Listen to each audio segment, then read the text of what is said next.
Hey, what's going on, everybody? Happy Thursday. In this video, we are looking at the MLB slate for today.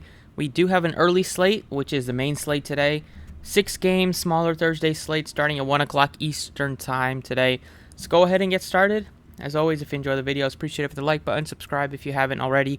Check out all the other links down below in the description. Check out Twitter, it's at the DFS Process if you want to follow there. So first game up we have is the Red Hot Phillies. Won 7 in a row. I think 12 of their last 13 games, or 11 of 12. But either way, they are now 14 games above 500. It's all coincided with the firing of Joe Girardi, which I was calling for earlier in the season. So super happy that the Phillies are looking like themselves, and they don't even have. They'll look even better once Bryce Harper comes back. But they're going up against Edward Cabrera, who the Phillies were able to get to Sandy Alcantara late last night and get the win once again. Cabrera was out of the rotation for a bit, but then he came back and he pitched well. That was his first start since June. So pitched through 78 pitches. It was against the Cubs, which we know are bad offensively. They strike out a lot. A little bit riskier against the Phillies. I probably prefer to get to Kyle Gibson cheaper, but Cabrera might make for a decent tournament option. Next game up, definitely look at the Guardians bats if you wanted to against Garrett Hill. Wind blowing out a little bit in Detroit. Favorites would be Josh Naylor based on his price tag and Quan. And then if you wanted to pay over Jose Ramirez, that's fine. Next game we have is the Chicago White Sox. Love Dylan Cease today. He's always been one of my favorite pitchers to play in DFS with how deep he goes, how consistent he is. He hasn't given up more than 2 earned runs in like 2 months. So last time he gave up 2 earned runs was actually at the end of May, so it's been absolutely ridiculous. The torrid stretch he was on, and don't forget that this man was not named an all-star, so they definitely need to get their definitions checked. But Cease looks awesome. Would not be surprised if he wins Cy Young in the American League. Other picks on his team would be guys like Eloy Jimenez, who's cheap, Pollock if he's batting leadoff at 37 against Greinke, and then maybe you can consider like Abreu or Vaughn down here. I don't have any interest in the Royals bats. Don't have any interest in the Rangers bats against Valdez. He looks like a good pitching option today if you did not want to get all the way up to Cease, but I prefer getting to Cease, just has more strikeout upside. And then the Astros bats against a poor lefty looks solid, especially like Diaz at 36 for his value. Can consider Pena as well at 39 for his value. And then pay-ups would be for Bregman against a lefty, Altuve against a lefty. We also have a Coors game on this slate. It's been high scoring the 2 games in the series already, and won't be surprised if this one is also high scoring. Dakota Hudson against Marquez. Herman Marquez going up against majority right-handed team. Couple lefties mixed in here. Looks like 6 righties, 3 lefties for the Cardinals. Arenado, great game yesterday, looks solid, but Newt Barr at 22. He's done well this series. He would be the first guy I put in just based on the price tag. Goldie, even though he's expensive, looks solid. And then I like the top 2 guys as well. And then on the Rocky side, I like the catcher. The catcher's okay, but I'll probably get to Molina instead. I like the third baseman at 27. He's been great this series. Iglesias also been pretty solid for them, been very consistent, and he's only 42, so he looks solid batting second. And then Cronin is starting to finally come back around after he was very cold for a while, so you could consider getting to him at first base. And the final game looks okay, but you have 2 solid pitchers. Brubaker's been good at times this year, and Meryl Kelly's been very consistent.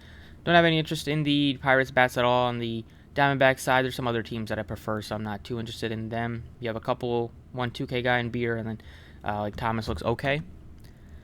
Going back to DraftKings, give me the Dylan Cease and the 8K Kyle Gibson. Other pitcher would be like Meryl Kelly, who I mixed in here, or Valdez if you wanted to go very pay up heavy. But Kyle Gibson gives me enough of a pay down for an SP2 where I'm able to pay for some bats. He's done well against the Marlins in 3 meetings this year. He's averaging 19 fantasy points against them. After getting lit up against the Cubs, he's bounced back nicely in his last 2 starts, and he also will go deep into games. So he looks solid. And then obviously you don't have to say much about Dylan Cease with how good he's been. 166 strikeouts, 122 innings, goes deep into games. And like I mentioned, 1 or less earned runs in every start since May 24th, which is unreal. The first guy I'm going to put in here is CJ Cron at first base. He's $5,000, so you do getting a nice discount from Paul Goldschmidt. And Cron has still having a very awesome season. If you look at his stats at home, they are ridiculous. 324 average, 17 of his 23 home runs have come at home in Coors Field. And going up against Dakota Hudson, who's not much of a strikeout pitcher, Cronin should be able to put the ball in play, and he's starting to look like himself the last few games. Look to pay up for Arenado at third base. So these two get to at least one superstar from both sides. Arenado's been red hot recently, 405 in his last 10 with 5 bombs. Added to that total last night with a home run, a double, another single mixed in there, 26 fantasy points. Don't have to say too much about him. At third base is basically Arenado and possibly Bregman, but there's only $700 difference, so give me Arenado instead. And then you have Ramirez as well, but in terms of the highest scoring teams, or the highest projected scoring teams. And then in the outfield, Nootbaar is just super affordable at $2,200. Going to be batting 6th or 7th for them because Yepes is on the injured list, so he's getting the consistent playing time. He had 2 triples yesterday with the stolen base. That gives him 2 stolen bases on the season, so he's not much for speed. But last 30 at-bats, he has 10 hits with 3 extra base hits, only 4 strikeouts, so he's making good contact. And the numbers will probably improve if he continues to get some solid playing time the way he's been playing.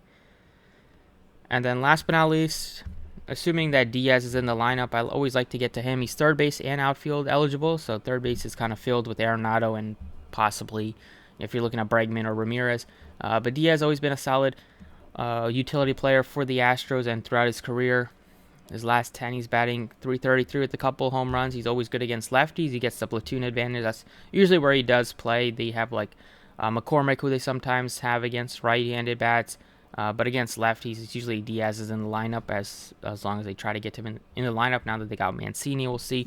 They do have a lot of guys fighting for a couple of open spots to get consistent playing time, but I expect Diaz to be in there against a lefty.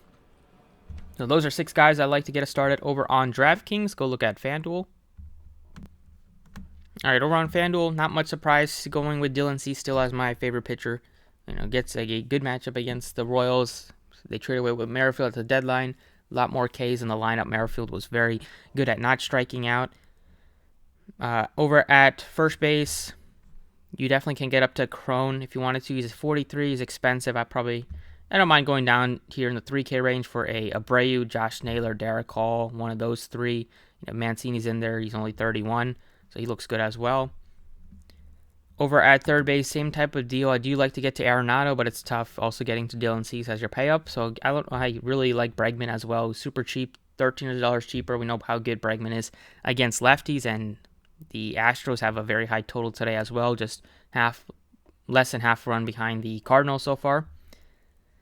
In the outfield, I will go back to Nootbaar, the way that he's been swinging the bat. He's only $2,700. Looks like a good value piece.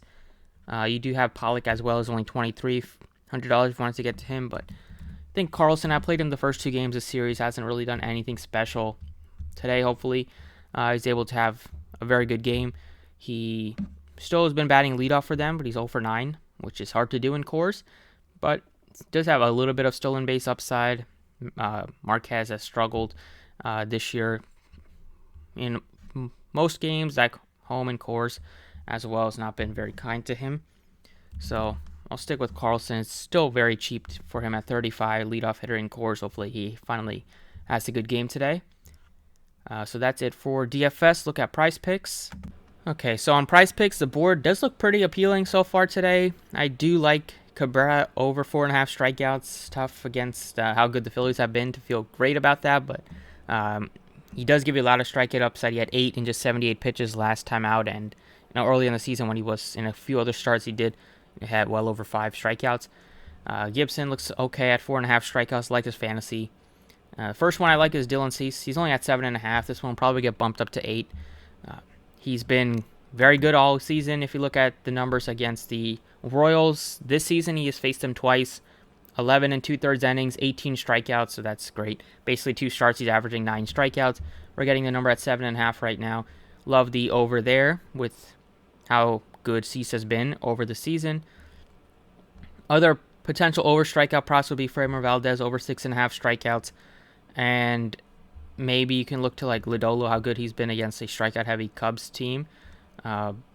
But there are some other props I like. Looking at the fantasy score prop, I like the over 33.5 fantasy for Kyle Gibson. Philly's been so good. Always gives every starting pitcher now for them a great chance to get the win against a poor team like the Marlins. They always seem to find a way to get the win, get the job done. So I do like his number at 33.5. Another one would be looking at Meryl Kelly at 36.5. He gets a very good matchup against a weak Pirates team. Framber Valdez in the mix as well. If you want to consider him at 38.5. But Meryl Kelly's also been just so consistent all season. If we look at his numbers over on Draftkings, we can see that another 7 innings for him. Last couple of starts, he hasn't had a poor game, under 10 fantasy points since the beginning of June. Otherwise, you see a lot of 20s in there. You see the pitch count super high, so you know he can go deep. You see very high games scores as well, high 20s, 30s for him.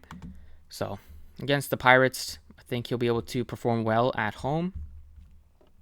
And then a couple of hitter fantasy props I like. Some of these Phillies ones are super low. 6.5 for Schwarber, Real Muto, Hoskins. Those guys have been red hot. 3 of the hottest hitters on the team, leading them into this crazy good winning streak. We do have a very low number on like Eloy Jimenez at 6.5. It's 1 run lower than Abreu, and it's 2 runs lower than Robert. And Eloy Jimenez has been great for the White Sox over the last month or so. In his last 10 games, he's still batting .421, even with a 0 for 4 last night. But before that, he went 3 for 3. He's killed the Royals this season, batting .545 with the .591 slugging and 22 at bats against them. So 12 hits and 22 at bats against the Royals. We only need 7 fantasy points. I think this one will probably get bumped as well. And then you have a couple guys on the Astros like Bregman and Altuve. We know how good they are against lefties, but I'm still sticking with Arenado, how good he's been, batting well over 400, 5 home runs last 10, and gets a great matchup in Coors to continue being red hot. So that's what I got today for you guys. Feel pretty good about the plays on across the board, DraftKings, FanDuel, and Prizepicks today. Prizepicks scored once again over 7.5 strikeouts. Dylan Cease over 33.5 fantasy. Kyle Gibson over 36.5 fantasy. Meryl Kelly, and then 2 low fantasy props. Well, at least Eloy Jimenez is low, and then Nolan Arenado is low for how good he's been and the fact that he's playing in Coors. So that's it. Best of luck today. Hope you guys enjoyed the video, and I will see you all next time.